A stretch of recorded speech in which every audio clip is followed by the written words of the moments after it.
This model was quite an experience to build. I'm no stranger to building 1 in 350 scale battleships and battle cruisers using all manner of detail upgrade kits, but typically modifications and scratch building are kept to a minimum. I'll get on with the build, largely following the manuals and getting clarity from online sources when something is unclear to me. However, for this ship there is the HMS Hood Association, and they make getting the information that you need to build an accurate model of HMS Hood extremely easy. On the HMS Hood Association website, you'll find a guide written by Frank Allen specifically for this kit. There are also guides for many other kits, including detail upgrade kits. Now, if I am provided a set of instructions on how to improve the exact kit that I am building from a source whose mission is to preserve the memory of HMS Hood, well, I can't help myself but follow them. Beyond the modifications recommended by the HMS Hood Association, I will be improving the detail of the Trumpeter kit with 2 FlyHawk detail upgrade kits and a Pontos wooden deck. I will also be replacing some of the lower detail plastic parts with 3D printed parts from Micromaster. You can find links to scalemates for the kits that I'm using in the description below. I've also provided a link to the guide from the HMS Hood Association.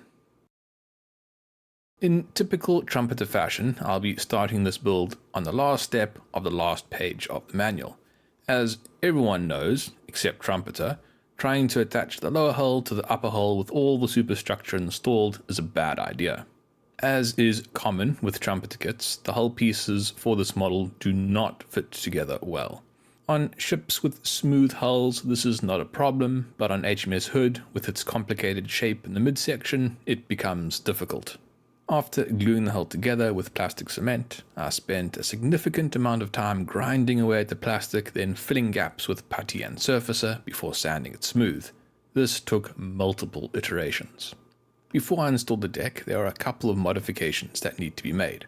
I will be replacing the plastic anchor chain with a metal chain, and I will install photo etch anchors that need to be seated in the hawse pipes. Removing the plastic chain is a simple matter of filing it off the deck, but the hawse pipes are more complicated. After opening the hawse pipes, there is a cavity into the hull of the ship. This will not work for the hawse pipes, so I place large blobs of plastic putty on the underside of the deck over the hawse pipe openings, then shape it from above the deck using the back of a paintbrush. Later, hawse pipes will be drilled out through this putty. Now that the deck has been prepared, it can be glued onto the hull. Once again, the fit is not good, especially the forward section. Fortunately, since I will be using wooden deck, this is not much of an issue. I can hack away at the deck to get it to fit because any damage that is done to the plastic will be hidden under the wooden deck. All I need here is a flat surface properly attached to the hull. Next, there are a few modifications to make to the upper hull. First, the fairings at the bow need to be reshaped. This is a simple matter of using a file to lower the fairings in the appropriate places. After that, extensive work needs to be done to the degaussing cable. The plastic degaussing cable molded into the hull is hopeless. It couldn't be more wrong, so it has to go. A file makes quick work of it. Reconstructing the degaussing cable is less simple. At the bow and stern of the ship there are 2 degaussing cables, with the upper cable being slightly thinner than the lower cable. The thin cable ends and is joined to the lower cable near the B and X turrets. The cables that I'm using here are leftovers from my USS Missouri and IJN Nagato models. Before I paint the hull, I like to paint as I build, I need to install the rudder and skegs. They need to be installed now so that I can fill gaps before painting. First, the upper hull is painted in XF53, then the boot top is masked off and painted in XF1. Black. The masking tape is removed and the boot top and upper hull are masked off and the lower hull is painted in XF24. I am painting in this order to take advantage of the obvious line in the hull due to the difference of the color of plastic between the upper and lower hull sections. This will help me keep the boot top level. Having successfully completed the hull, I'm now ready to install the wooden deck. I quite like wooden decks. I think they bring a level of detail that painting can't quite reach. Installation can be tricky, but so long as the deck is gently eased into position, it will not be a problem. With the forecastle and quarterdeck now in place, the long process of building the superstructure can begin. The lowest level, the one between the forecastle deck and shelter deck, needs to be fully built and painted before the shelter deck is installed. Once the shelter deck is installed, this area will become inaccessible.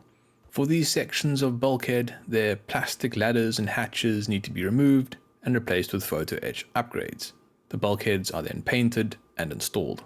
A detail missing from this kit are the many small supports under the shelter deck. To recreate these, their positions are marked out on the shelter deck and holes are drilled. Sections of 0.5mm brass wire inserted into the holes and glued in place. At this time, photo etch ammunition lockers are also installed and light weathering is applied. This is just black panel line on top of a gloss varnish and then sealed in with a matte varnish. The shelter deck requires extensive modifications. All the boat cradles need to be removed. They will be replaced with upgraded components from MicroMaster. Since I will also be using wooden deck here, I don't need to worry about preserving the plastic planks on the deck. I can be quite rough. In the center of the deck, this box needs to be removed. It should be an opening for a ladder to the deck below. Various splinter shields around the deck also need to be raised or lowered or reshaped in general. Once all that is done, the deck can be painted. The splinter shields are painted in XF53, the quarter-scene covered areas of the deck in XF64, and the Semtex areas in XF82. After the paint has dried, the wooden deck is installed, and then the entire shelter deck is installed on the hull. Once the gaps are filled, the photo etch for the first level of the superstructure is installed. The molded regals are very poor on this part of the ship, so I'm replacing them with photo etch. These are leftovers from other kits. There are also a number of hatches to be installed. These are provided by the FlyHawk detail upgrade kit. The shelter deck is the last big piece of plastic that requires some manhandling to get installed. From this point onwards, the components become much smaller and more delicate. Because of this, I'm now ready to install the details that go on the forecastle deck. Starting with the breakwaters. These are a combination of photo etch and plastic recovered from the Trumpeter kit. Their construction is quite simple when using thin superglue. However, there are some gaps that require filling. The anchors also have photo etch replacements. Since these anchors have their shank, unlike the plastic ones, the hawse pipes will have to be opened for them to fit. This is where that putty that I placed when installing the deck comes into play. There are also a variety of plastic deck fixtures that need to be installed. They are all prepared together and painted in XF53. Once the paint has dried, installation can begin. First, the anchors are attached to their chains. The chains are then tied to a thread that has been passed through the hawse pipe, and the anchor is pulled into position. The chain is passed around the capstan and through a hole in the deck into the chain locker. A photo etch grating is installed over the unused hawse pipe. Next up are the breakwaters, then the very many small fixtures. Before I move on to the next level of the superstructure, I want to complete the hull while it's still easy for me to access it from the bottom. This means that it is time for decals and weathering. Decals are best applied to a gloss surface, so the whole model is sprayed with gloss varnish. Heat transfer decals are applied to the side of the hull for the load lines, and water transfer decals that I printed are applied to the back of the shelter deck for the ship's name. To help liven up the hull, a bit of rust and salt streaks are applied. The gloss varnish will also help with this. Black panel line is applied to the bottom of the hull to give it a bit of texture, and portholes are filled with black paint. Everything is then sealed in with another layer of gloss varnish. Next, black panel line is applied to bring out the details, and once dry, the excess is removed and blended in. Matte varnish is then sprayed over the model to seal in the panel line. The final weathering step is to do some simple highlighting using white weathering powder. Gently brushing the weathering powder over the model causes it to stick to raised edges and corners, creating a highlight effect. The final component to be installed under the hull are the screws. They are painted in X12 and installed. On to the forward superstructure. This took me 11 months to build. Suffice it to say, substantial modifications were required. Let's get started. Some of the viewing slits on the conning tower are too tall, so fill them with styrene stock and blend them in with putty and surfacer. Remove plastic hatches, these will be replaced with photo etch. Drill out plastic vents and fill holes for the cardio floats that are in the incorrect position. Assemble the lower superstructure and extend screens aft. Fill gaps and blend in with the rest of the superstructure, paint the lower section. Remove the outcroppings on these parts and reconstruct with styrene stock. Open up the single-min shelters just behind the conning tower, then paint. Construct photo etch engine room vents, then install an Admiral signal platform. install the conning tower assembly. Fill gaps and blend assemblies together. Moving up, the Admiral's bridge has a few issues. These circular bumps need to be removed, cut them off and repair the hole. Cut the missing triangular opening into the aft corner of the platform. Add a raised splinter shield, slightly higher than the one in the front, along the sides of the platform. Construct the missing Admiral's chart house from styrene. Fill gaps with putty, install a hatch, then install on the platform. Paint the platform and chart house and install it on the forward superstructure assembly. The so far completed forward superstructure assembly can then be installed on the shelter deck so that the signalman shelters can be constructed. They are not provided with the kit, so they'll need to be built from styrene stock. Once painted, install them on the platform. Moving aft, construct the photo etch signal lockers, then construct the supports and struts from styrene stock. They are also not provided with the kit. Install the signal lockers and their supports. At this point, because you like to do things the hard way, decide that you don't like the stanchions around the Admiral's signal platform and proceed to remove them and blend the plastic in with the surrounding superstructure. Then file dips into the splinter shield for the saluting cannon. Salvage a piece of hand railing from another kit, cut off the rungs, being careful to preserve the stanchions, then install the model and repaint. Construct and install the small room after the Admiral's platform. Install the booms and Kali floats in the correct location on the side of the lower forward superstructure. Construct the primary and auxiliary rangefinders, then prepare, paint and install the searchlights, gun directors, 0.5mm Vickers machine guns, hatches and handrails. To the next level. There are supposed to be 2 levels on this platform. Remove the deck at the front end and close the openings for the ladders. Below the openings that were just created, open up a gap in the bulkhead and create the lower level deck. Fill gaps and blend in with putty and surfacer. This was a concealed cavity inside the model, so some bulkheads will have to be constructed. Cut the roof of the torpedo control position off of the forward air defense platform, then cut the roof of the torpedo control position in half so that it can be widened. Fill the gap with putty and styrene. Install the compass room's roof, install transfer splitter shields on the torpedo control platform, and install hatches for the compass room. Once again, because you like to do things the hard way, decide that the splinter shields for the Admiral's bridge need to be opened and replaced with frames. Saw out the fending piece of plastic, construct a frame from styrene, then install and fill gaps with putty. Up to the forward ADP. Use styrene stock to create wind baffles and install the ADP on the roof of the compass room. Realize that the ADP is too long and saw off the back of it. While at it, saw off the front of the ADP, it is also too long. Then reconstruct the splinter shield and deck. Now for the details. Construct port and starboard navigation lights from styrene stock because both Trumpeter and FlyHawk didn't think to provide them. The platforms that FlyHawk did provide are wrong. They need to be shortened and reshaped before installation. The level of detail on the ADPs are very low, non-existent really. ALOs and ADOs are salvaged from other kits. A helm, switchboard and voice pipes are created from various materials and everything is installed. The aft tripod mast legs are then installed, but they also lack detail. Styrene stock is used to create trunking, and then the upper part of the legs are painted black. Lead wire is used to create voice pipes running from the forward ADP to the tripod mast legs. This is all painted in XF53. A photo etch platform is constructed and attached to the forward leg of the tripod mast, then painted black. The forward leg assembly is installed on the upper ADP and attached to the aft legs. We are getting close to the top of the forward superstructure now. That means it's time to build the starfish platform. All I need from the plastic kit is the core of the platform, so I hack it out and glue it to the bottom of the photo etch platform. The photo etch support struts are then attached to the underside of the platform. Before proceeding with the platform, the spotting top needs to be constructed. I'm not happy with the frames in the windows, they're too thick, so I remove them and reconstruct them with styrene. The shape of the roof is also wrong, it needs to be curved. I mark the areas to be curved, then file with the plastic. The whole roof is then shaped with sandpaper, and the missing overlap is constructed with styrene stock and installed. Work on the starfish platform can proceed again. Punch out styrene discs and install them at the back of the platform. Prepare another piece of styrene to fill the gap between the two discs. Once all gaps are filled, install the spotting top on the platform, then the platform on the tripod mast. With the platform secured in place, the ladder, handrail and aerial spreader can be installed. We are nearly done with the forward superstructure, I promise. The radar hood is the uppermost structure, and as you would have come to expect, it also has problems.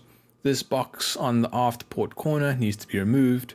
The box then needs to be reconstructed in its correct position on the aft port roof and be given a circular hatch. Now that the radar hood is correctly shaped, the photo etch antennas can be constructed and installed on the radar hood and the radar hood installed on the spotting top. That just leaves the installation of a boom and supports for the aerial spreader, and the forward superstructure is done. Next up is the forward funnel base. Initial construction is quite basic. It just has some simple construction with plastic components and replacing details with photo etch, but it doesn't end there. There are some missing structures. On the port side, a basic box-shaped structure needs to be built from styrene. On the starboard side, a similar structure needs to be created, but with open sides. Neither of these structures are particularly complicated to scratch build. Similar treatment needs to be given to the aft funnel base, though it is more complex because of the MFDF structure and the motorboat workshop that are attached to it. The MFDF structure consists of a large lower structure with hatches, ladders, and boat cradles. On top of the lower structure sits a smaller structure with a spreader mounted to its sides. After the funnel sits the much simpler motorboat workshop. Once these structures are prepared, they are glued to the funnel base along with platforms for the searchlights, cardi floats, containers for wood storage, and davits. Both of HMS Hood's funnels are the same, so construction amounts to doing the same thing twice. The plastic funnel grills are poor and can be much enhanced with photo etch. After cutting the plastic grills off and grinding out the opening, photo etch is installed inside the funnel. The photo etch grill is shaped and glued together while still attached to its fret. These parts are very delicate and this will help keep them safe. Once ready to be installed, they are cut off their fret, installed on top of the funnel and painted black. The sides of the funnel are painted XF53. To add a bit more detail to the funnels, I printed rivets on decal paper and applied them to the sides of the funnel. Once the decals are safely behind a layer of matte varnish, the rigging is installed. The completed funnels are then installed on their footings. Moving aft on the shelter deck, there are a few vent structures. These are all constructed out of photo etch and some require a bit of modification. The last substantial part of the superstructure to be constructed is the aft superstructure. Yet again, there are modifications aplenty, but nowhere near as many as required for the forward superstructure. Thankfully. This mostly involves removing boxes awkwardly placed in the wrong position and reconstructing them in their correct position. A row of windows that should not be present are filled in. Photo etch ladders, hatches, wriggles, handrails, platforms, and support struts are installed. The aft superstructure is painted and the cardi floats are installed. Once again, the positions of the cardi floats need to be adjusted. The wing searchlight platforms are then constructed and installed, and finally all the details are added to the platforms. These are mounted binoculars, searchlights, fire control system, and davits. Moving aft to the pom-pom stand, the shape of its base is completely wrong. Fortunately, this can be corrected by cladding it with styrene to form the correct shape. Once gaps are filled, photo etch struts are installed, and the stand is painted. We are now moving into a new phase of the construction. All the assemblies that have been built need to be stuck to the model, starting with numerous small fixtures. First, the mushroom vents go on, then the cable spools, followed by the ammunition lockers. The very many ammunition lockers. Next, the handrails and ladders that enclose the shelter deck are installed, and the model is ready for the larger assemblies. Well, almost. We're going back to the forward superstructure. You didn't really think it was done, did you? Don't worry, this will be quick. The forward superstructure, along with everything else that I've built since I completed the hull, needs to be weathered. This involves applying gloss varnish to help the panel line flow to the details. The panel line is then applied and left to dry, after which the excess is removed and blended in. Once happy with the state of the panel line, it is sealed in with matte varnish and white weathering powder is applied with a soft brush to highlight raised edges. The forward funnel base, aft funnel base, funnels, upper forward superstructure, engine room vents, aft superstructure, pom-pom stand, and machine gun nests are all installed on the model. The last major component of the superstructure that needs to be built is the main mast. The main mast sits just in front of the aft superstructure. As you've probably guessed, it requires some modification. This block at the base of the mast needs to be removed and replaced with a shelter constructed out of styrene. The aft legs of the tripod mast can now be attached to the forward leg. Pay special attention to the point where all the legs come together. This will require a lot of filling and sanding. As with the forward starfish platform, liberate the core of the platform from the plastic version provided by the Trumpeter kit and glue it to the underside of the photo etch platform provided by the FlyHawk kit. Then install the many interlocking support struts using thin superglue. The completed platform is placed on top of the tripod mast and glued down. A smaller platform is attached at the same time, along with a handrail that is placed on top of the shelter at the base of the mast. The base of the mast is painted in XF53, the top of the mast is painted in black, and a white band is painted between the black and grey paint. The mast is now ready for the delicate photo etch main derrick. The plastic boom is installed, then the photo etch pulleys and cables are attached. The boom is painted in XF53 and the cables in black. On top of the starfish platform, white handrails are installed, completing the lower half of the main mast. By this point, nobody will be surprised to hear that another correction is required. This time, a boom needs to be added high on the upper main mast. Just above the boom, a small platform that was provided by the FlyHawk kit is also installed. The most tricky part of the upper main mast is the delicate photo etch aerial. It is carefully glued together using thin superglue then installed at the very top of the main mast. After painting and weathering, the entire main mast assembly is installed.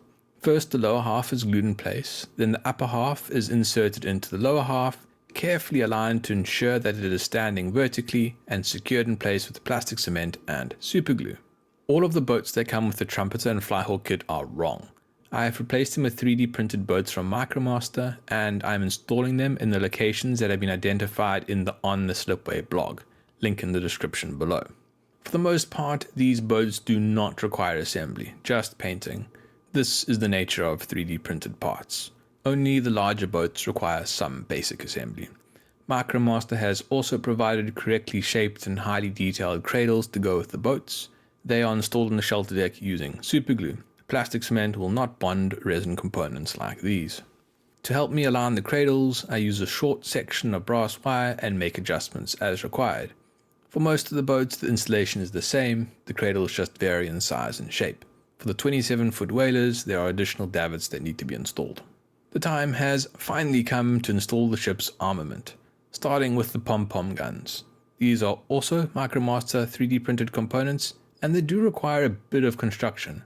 Construction is quite simple, but the fit is tight, so you do need to be careful. Painting them is fairly complex, but much easier than the boats. The floor is painted in XF24, the ammunition in X12, the barrels in black, and the rest of the mount in XF53. After weathering, the pom-pom guns are installed on the model. At the same time, the UP launchers are also installed. These are far simpler components. No assembly is required. They are just painted in XF53 and weathered. The Mark 19 mounts are marginally more complicated than the UP launchers. They consist of two components, the gun and the mount. The gun easily slots into place on the mount, and as before, everything is painted in XF53. The main armament is the last part of the ship to construct. The brass barrels, blast bags, and resin turrets all come from the second FlyHawk detail upgrade kit. These components are all glued together using superglue. The B turret, the second turret from the bow, has a UP platform on its roof. The photo etch for this platform also comes from the second FlyHawk detail upgrade kit. As always, some modifications are required. In this case, the splinter shield for the UP launcher tub needs to be raised. On the X turret, the turret second from the stern, a set of platforms need to be constructed and installed. I have built them out of styrene stock. When it comes to painting, the A turret is different from the rest. It has a roundel on its roof. To create the roundel, I first paint the roof of the turret blue, then apply a circular mask. The dark red inner circle is painted second, then covered with masking tape. The whole turret is then painted XF53 along with all the other turrets. The blast bags are also painted in XF53. Some modelers and artwork show the blast bags as white. This is incorrect. They were the same color as the superstructure. After the paint is dried, the usual weathering process is applied and the turrets are installed in their barbettes. The last of the hand railing that encloses the forecastle and quarterdeck is then installed. Now for the finishing touches, rigging. Done the right way, rigging is actually really fun to install. I am being serious. What you need is an elastic thread like EasyLine and UV resin. With elastic thread, you don't need to worry about perfectly cutting each line to the correct length, and with UV resin, you can take all the time you need to position the thread before instantly setting it with UV light.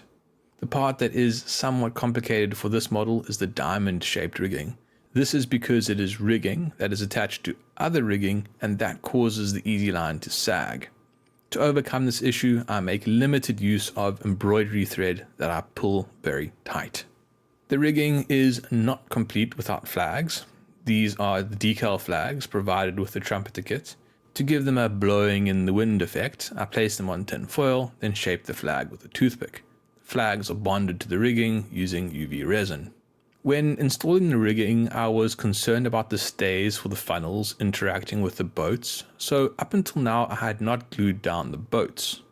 With the rigging now fully completed, I can be certain that there won't be any problems, so all the boats are glued down, completing the model. Almost. It was at this point that it was brought to my attention that there were a few more corrections that I needed to make. The B and X turrets need vents added to the aft bulkhead. The B turret also needs its bottom aft corners to be cut off, and the X turret needs a ladder added on its starboard side.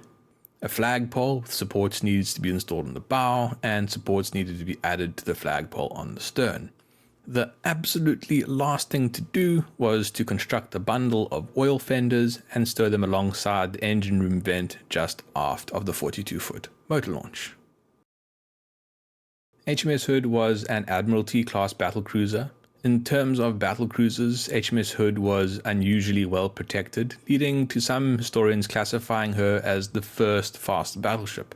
Despite this, HMS Hood was not as well protected as contemporary ships officially classified as fast battleships. HMS Hood was a very long ship. This was necessary to accommodate the 144,000 horsepower required to propel her to a speed of 30 knots. HMS Hood was 8.1 meters shorter than the US's Iowa-class battleships, the longest battleships ever built, and just 0.7 meters shorter than the Japanese Yamato-class, the heaviest battleships ever built. HMS Hood had a main armament of 8 Mark I 15-inch guns arranged in 4 turrets, 2 in front of the superstructure and 2 after the superstructure. HMS Hood's secondary armament changed throughout her career. Initially, she was equipped with 12 Mark I 5.5-inch guns. These were all eventually replaced with 14 Mark 16 4-inch dual-purpose guns in Mark 19 mounts. HMS Hood's anti-aircraft armament also went through multiple refits. Her final complement consisted of 3 2-pounder 8-barrel Pom-pom Mark 8 mounts, 4 half-inch 4-barrel Vickers machine gun Mark III mounts, and 5 Mark I UP rocket launchers. HMS Hood was launched on the 22nd of August 1918, and after nearly 2 years of fitting out, she was commissioned on the 28th of March 1920. HMS Hood went on to spend much of her first 2 decades of service on cruises and being refitted.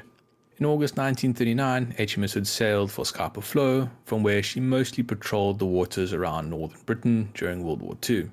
In 1940, HMS Hood transferred to Plymouth for a refit and then participated in the attempt to intercept French battleship Richelieu and divert her to Gibraltar.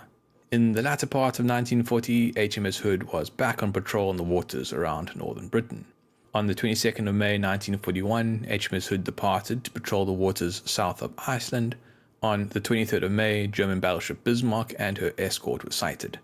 On the 24th of May, Hood was hit by a deep penetrating shell from Bismarck. A catastrophic explosion followed, resulting in the loss of the ship. Only 3 of the 1,418 crew survived.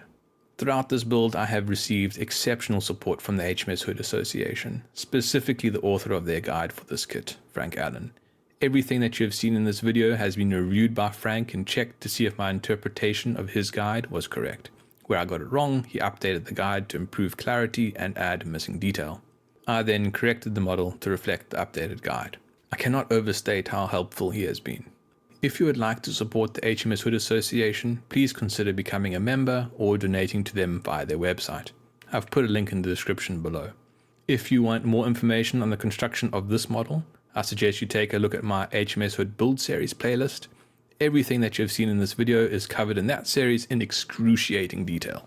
If you are just looking for information on a specific area of the ship, I suggest you use the Shorts Build Series playlist as an index. Every video in the main build series has a counterpart in the short series where its content is covered in a minute or less. If you have gotten this far and you like what you have seen, please consider supporting the channel by liking, subscribing, or becoming a member. To become a member, click the join button below the video. Members receive access to all my videos as they're uploaded instead of having to wait until their scheduled release. Thank you for watching. Until next time, cheers.